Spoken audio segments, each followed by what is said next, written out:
Hi, Jonathan. Back with you again, and today we're going to be talking about sales pages.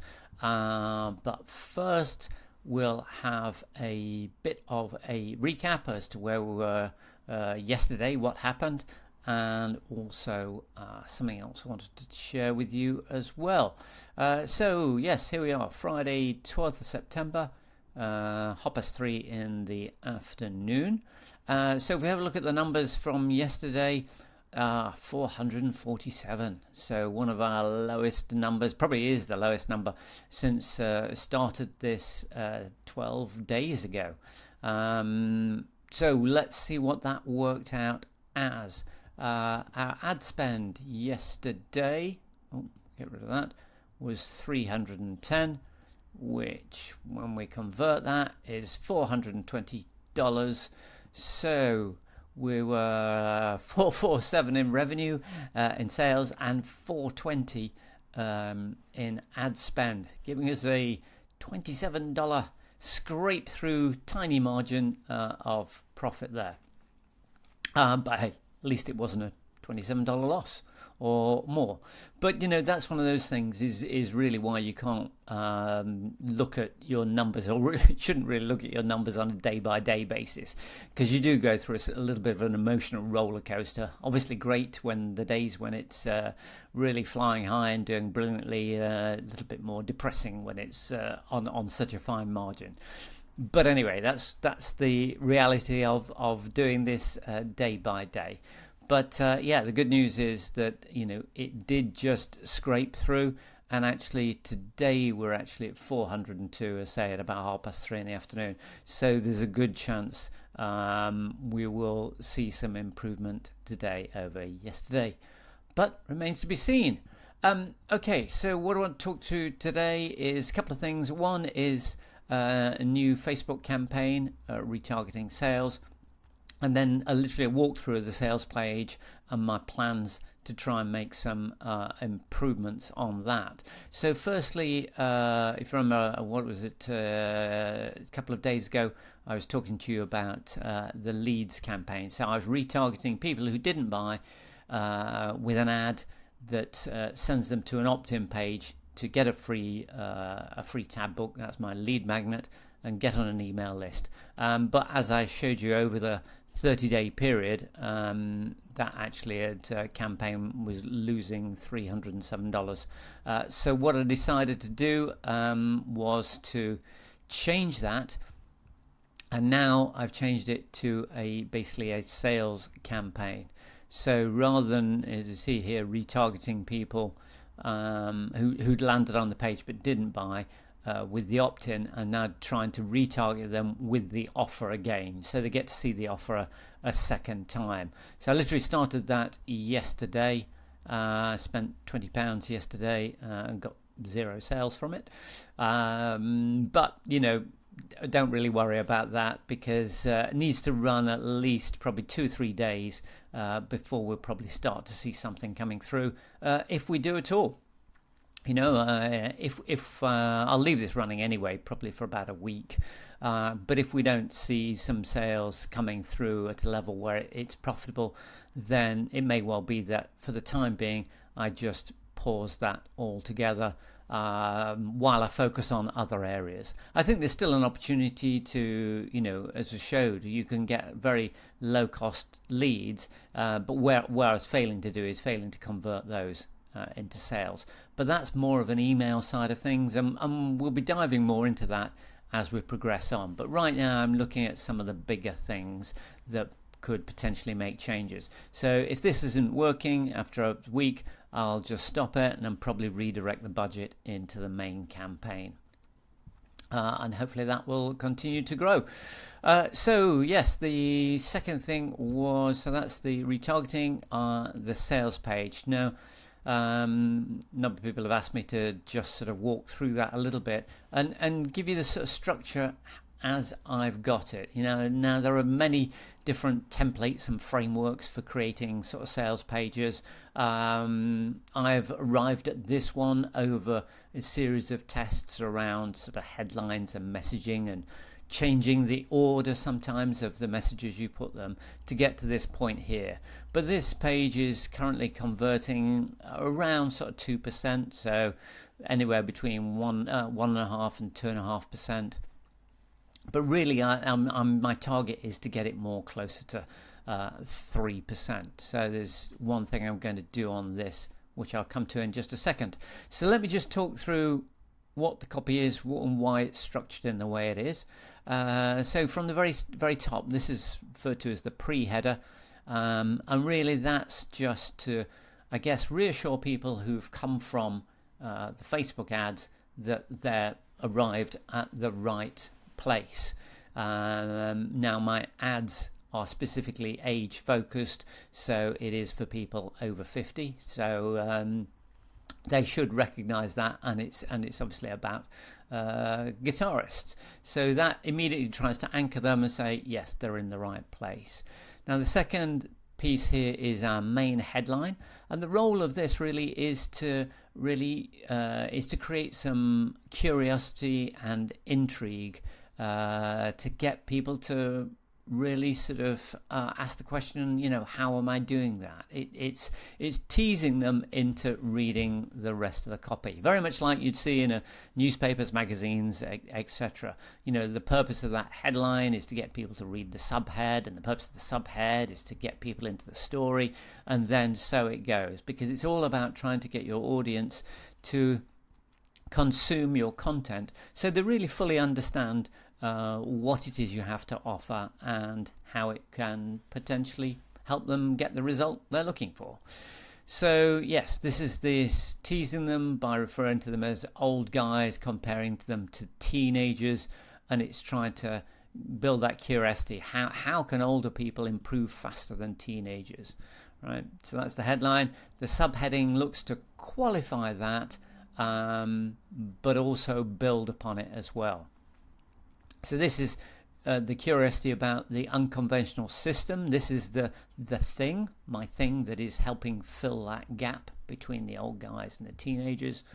And it's backed up by showing a positive without a negative, if you like. So this is the anchor of it there. So how you can get the good thing without getting the bad thing. So what you want without the things you don't want. Right. So the whole idea is what we can help people do is make learning guitar fun, and then without the bits they don't want, the boring routines in theory, because people haven't got time, effort, focus, desire to get into that sort of stuff. Not particularly my sort of audience really as well. They just want something that's fun, that's motivational, that's engaging, that's easy to consume, and that will give them a result quickly. So the next segment of that, where we've built that curiosity and really added to it, is to get more into that sort of story. And this is more about the sort of thoughts and ideas that are going on in the mind of your audience. And I know this stuff because I'm a struggling guitarist myself. So these are things that resonate and connect with me here. This idea, your guitar's gathering dust, your fingers feel stiff, and those YouTube tutorials, they're either too fast or too complex. So I say this is just reinforcing things that we know about our audience and they can recognize in themselves. And from there we go into really what is it all about. So what is my thing? What is the way, the method, the approach that I use to help people overcome this? And in our case, it's very much about muscle memory, because that's how we structure the lessons. It's all about slowly building muscle memory, which helps people learn more quickly and easily. So we explain what the muscle memory is and how it actually really helps older guitarists to master these classic riffs. A little bit of a testimonial followed by that, and then really explain the system itself, what it is, but just in simple bullet points, just so people can get an idea. Okay, I can see exactly how it works. And then we go into the what and why. Well, what makes it different, and why does it work? So that's an explanation really of why this system is different.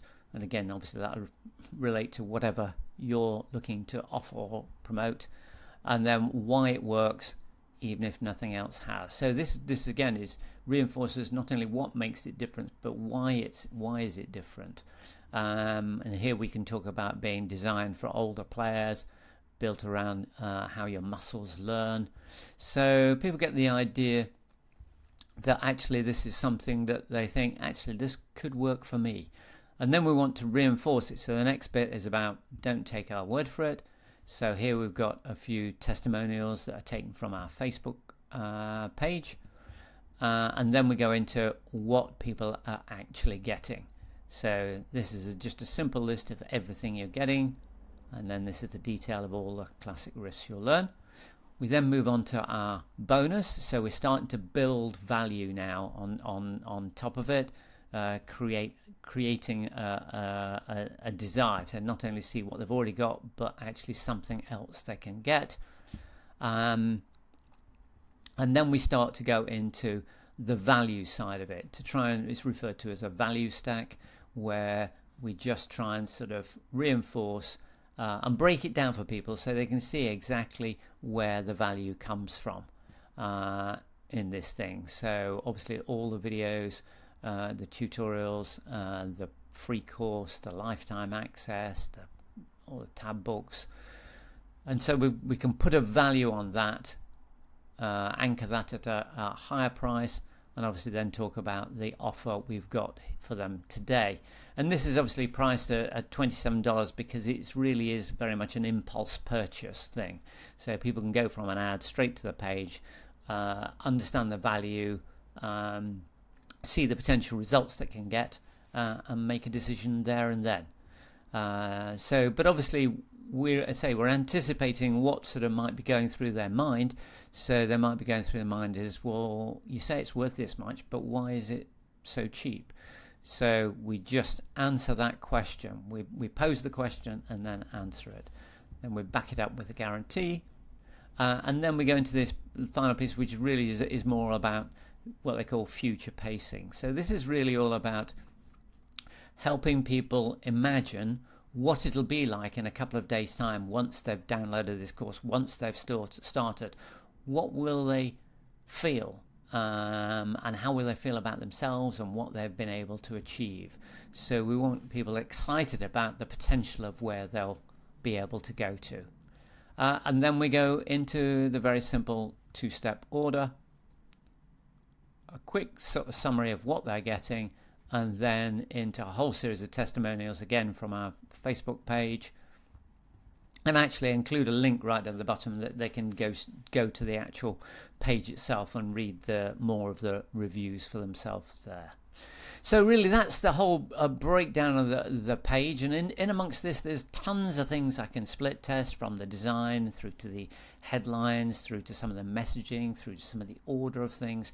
But one of the things fundamental I haven't tested is the idea of adding a video.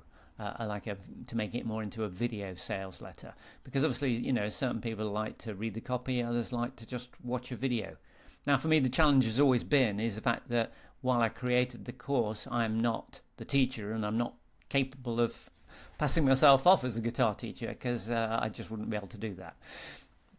So I've been trying to have a think about how I can position this so I can shoot a video for this, and see how that works. So if that may be the case for you, where you're either marketing a course that you are not the core person for, you're there more just to market it, this next piece might be useful to you.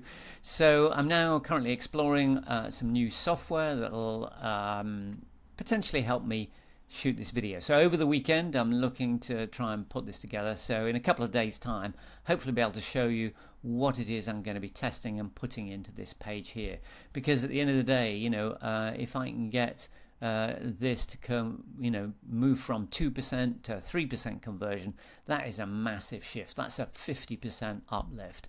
So that in itself could transform the whole funnel. So small percentage shifts really at this top end are absolutely crucial in the overall picture. Okay, so that's all for now. Tomorrow I want to dig a little bit more into the Facebook ads and the reporting side and getting a little bit deeper into some of the metrics on what we can learn from them and how we can use some of those numbers to guide what we do on the Facebook ad side. So lots of things now starting to move and evolve on this journey. The results have been some overall good, some slightly more worrying bits more recently, but we'll see how it goes. I'm sure it'll all be good. Anyway, I'll catch up with you again tomorrow. Bye for now.